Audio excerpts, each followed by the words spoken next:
রং তুলির মেলবন্ধনটা জানি না কে শুরু করেছিল, তবে যে করেছিল খুবই সুন্দর একটা সৃষ্টি। ভাগ্যিস এই সংমিশ্রণটা তৈরি হয়েছিল, তাই তো এত সুন্দর জিনিসের তৈরি হয়েছে।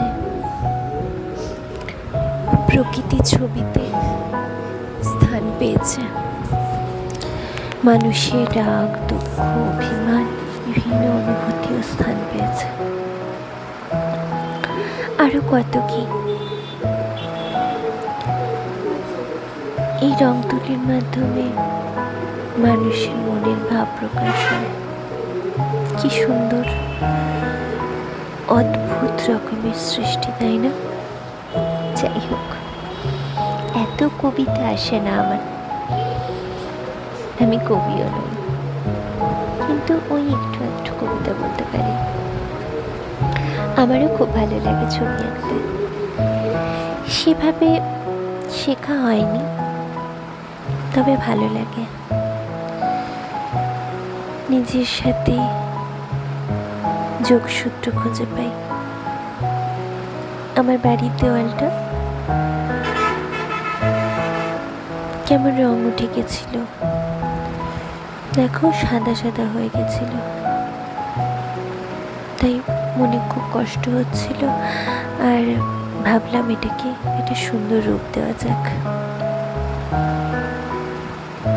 প্রায় 3 বছর পর রঙা তুলি নিয়ে বসলাম।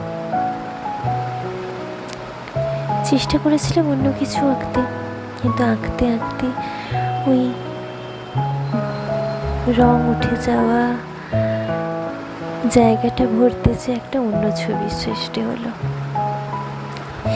ভালো হলো কি মন্দ হলো আমি জানি না, পারফেক্ট কি ইমপারফেক্ট সেটাও জানি না, তবে আমার কাছে রং তুলি দিয়ে যেটাই সৃষ্টি হয় সেটাই খুব ভালো লাগে, সে যেমনই হোক। কেউ বলবে ভালো, কেউ মন্দ, এতে কী বা এসে যায়? এটা তৈরি করে নিজে কতটা ভালো লেগেছে, নিজের কতটা স্যাটিসফ্যাকশন এসেছে, এটাই সব থেকে বড় কথা।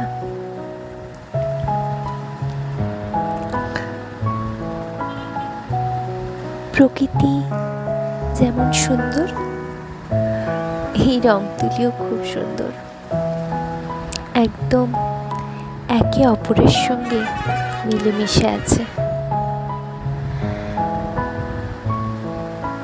খুব ভালো লাগে তাই।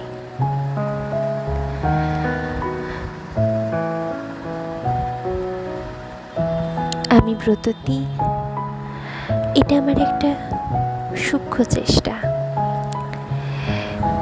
তোমাদের কেমন লাগলো সবাই জানিও। লাইক, শেয়ার, সাবস্ক্রাইব করো। অনেক ধন্যবাদ।